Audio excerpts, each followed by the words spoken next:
full trigger warning on this video because I will be casually mentioning religion and spewing my beliefs upon you, just as everybody spews their beliefs upon everybody else. I'm no different. I'm not special in any way. So let's check out the anonymous 12 steps. As you may or may not know, I don't have a huge problem with the anonymous groups. I don't think their success rate is very high at all. I don't think that they work to solve the problem in most cases, but they are still good to attend just to kind of open your eyes to the fact that you may have a problem when you relate to all of the losers sitting around you talking about the exact same problem you have. And that was the issue I never went. The hell? Number one, we admitted we are powerless over alcohol and that our lives have become unmanageable. That's cool. That's saying that is step one. You must admit you have a problem. That's always step one when it comes to solving a problem in your life. So I've got no problem with that. I think that's right on target. Step two, came to believe that a power greater than ourselves could restore us to sanity. Already I'm a bit iffy with this. I think if you have a problem in your life that needs solving, you are the one that needs to solve it. And that could mean something like changing your environment. That's a huge one for a lot of people that are in a bad environment. Maybe their whole household smokes, family, friends, everybody or whatever, and you're trying to quit smoking. It's hard to do it in that environment, but you can move house, you can move whatever, you can change your life however you want. But you're the one making that decision. It's not some higher power that you're praying to. You're the one that needs to do it, right? No amount of hopes and prayers are going to do this for you. Step three, made a decision to turn our will and our lives over to the care of God as we understood Him. It's almost discriminating. What if you are a Buddhist that wants to quit? Now you have to believe in a God? But Buddhists don't believe in God. So that's where I start to get confused. And I'm like, why is religion entangled in addiction at all? That doesn't make sense to me. So I get a lot of religious stuff sent to me. I'm not sure why, because of addiction and maybe Marijuana Anonymous or Alcoholics Anonymous. These are all addiction sales pages for Christianity, whatever. But here's one that I just got today, or yesterday. Do you believe in God? Jesus? Thanks, Andrew. This guy wrote back again today. He said, so no to Jesus and the plant He gave us. Sorry, but if you don't know God, what could you really know? How Christian of you. How open-minded to beliefs that are different to yours. Hashtag war on your soul. Far out, man. Am I the devil? What the hell's going on with this dude? So let's take a look at it, guys. Christianity is 31% of the human population. That means 69% of people don't believe what you believe. When you go to a doctor, do you make sure that they are Christian? Do you make sure that they are the same sect of Christianity as you? Otherwise, what could they know? And apparently, this isn't the only Jesus Cheeto. We checked the internet and found others. They're calling it Jesus. You could call it Jesus. His name shall be Jesus. The name is caught on. This one just reminded me of Jesus, sorry. If people could find Jesus somehow in each of us, like she's found in this object, then that would be a wonderful thing. At the end of the day, I'd love to believe in whatever you believe. I would love to believe that when I die, my magical spirit lives forever in a place of happiness. That'd be great. But there is one problem with that. And the problem is, there isn't a single piece of evidence that links how life began to religion.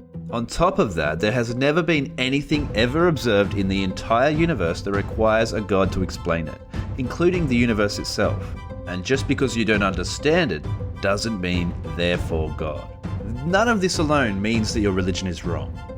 But it does mean there is not a shred of evidence that any religion that has ever existed is actually true. There is, however, an enormous piece of evidence that gods are simply cultural constructs created by simple creatures called humans. The evidence for this is called a map. To a high degree of precision, you can reasonably predict which god any stranger believes in, if any, by merely placing where they grew up on a map. Or even more reliably, what their parents believe. If God was real, why would that be the case? Isn't it weird that the one true God can't seem to overcome a little geography on a small planet in an insignificant corner of a run-of-the-mill galaxy? If you were born in India, you would be a Hindu. If you were born in Indonesia, you would be a Muslim. If you were born in Thailand, you would be Buddhist. And we're just talking about religions in our time. Time goes forward and backwards very far.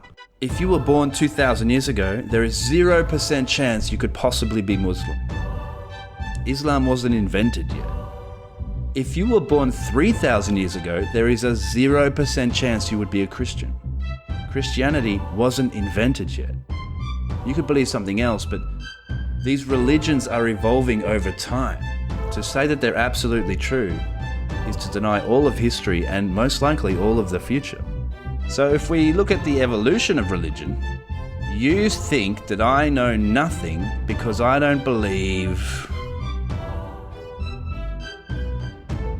this religion. Here is my belief about the origin of the universe, and I believe it's the correct answer.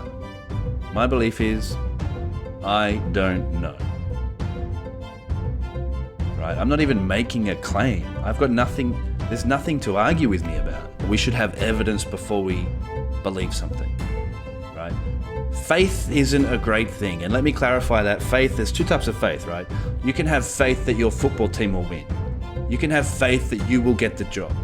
You can have faith that your own human species will not destroy themselves. That's a good type of faith. It's just kind of hoping something will happen. But there's another type of faith, and that is just believing something without evidence because you were raised to believe it. And that, I think, is dangerous, because now anything is up for grabs. So not only does this chart talk about religions through time, but it's through location. So it matters where you were born in space and time, what you believe. How does that possibly make it true? When asked this question, most religious people don't have a good answer. What is your proof of this, God? What is their proof? There's like scriptures of the Bible, and you just have to believe, and that's just how I was raised and how I grew up, and it's true. So you're going by faith? I am. As opposed to proof. Do you think that's a smart thing to do? Yes. So faith makes things true? I'm uncomfortable by your question. I mean, the goal here is not to make you uncomfortable. The goal is just to I like to get people thinking, ask them questions that they probably don't think about on a daily basis. So I understand. If you don't want to, if you're uncomfortable, I understand. Okay, any final words for you regarding anything we talked about? No. When you ask someone if something exists, the answer is always no, unless you have some objective, verifiable evidence that it does.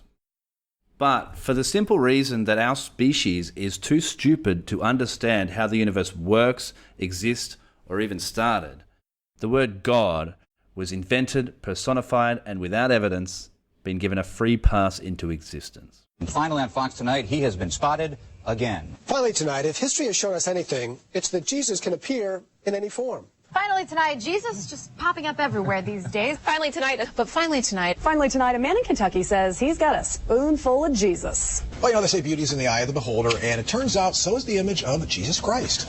We always on the show try to keep track of where people find images of Jesus and Mother Teresa. like the grilled cheese sandwich, the cement floor. Exactly right. Yeah. Grilled cheese sandwiches to potato chips to tree trunks. A window, a pancake, even a burnt toast. Windows, a Cheeto, a frying pan, tree bark, cinnamon roll. Toast, a Danish, pancakes, fish sticks, and now a cat. And now, a moth. Christian, Jesus Christ is the Son of God, and also God.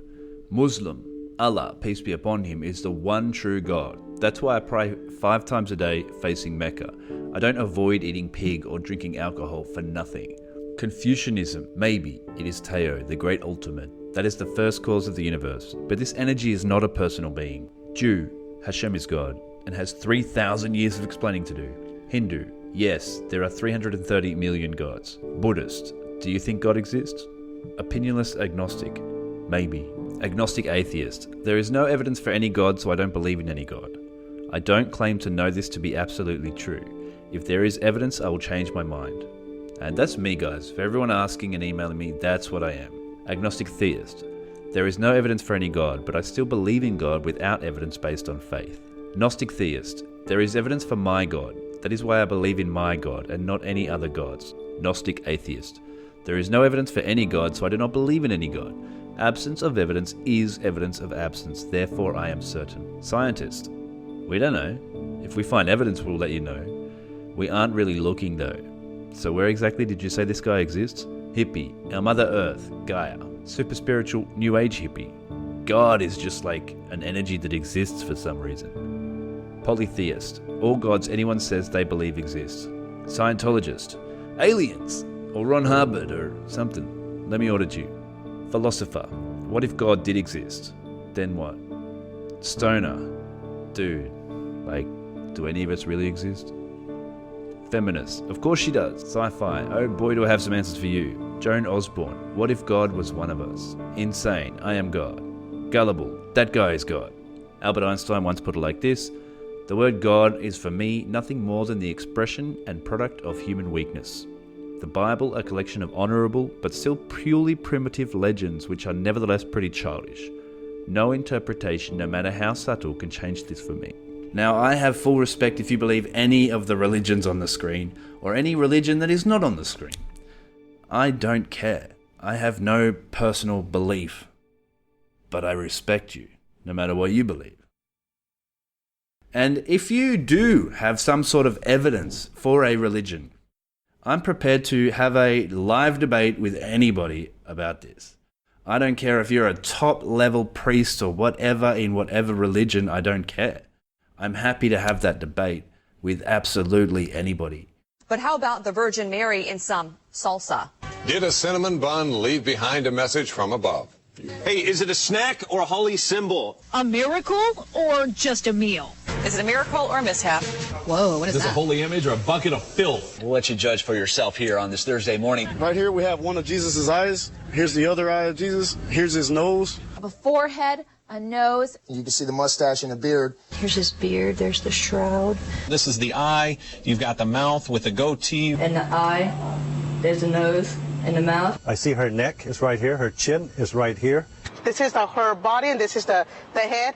The halo is above his head. Here you see the set of eyes, the eyelashes. You can see the hair coming down here.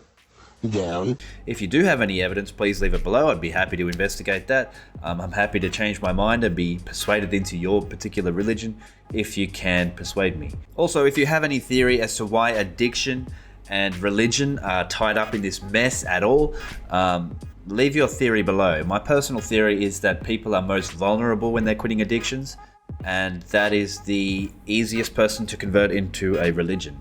That's just my personal belief. I could be wrong, as always.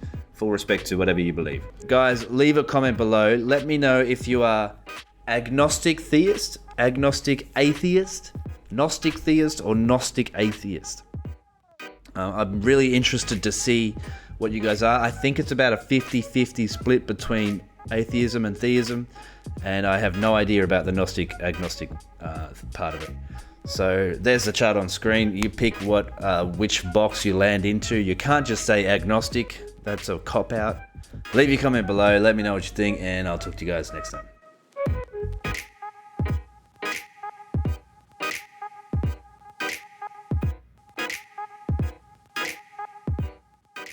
The word God is for me nothing more than the expression and product of human weakness. The Bible a collection of honourable but still purely primitive legends which are nevertheless pretty childish. No interpretation, no matter how subtle, can change this for me.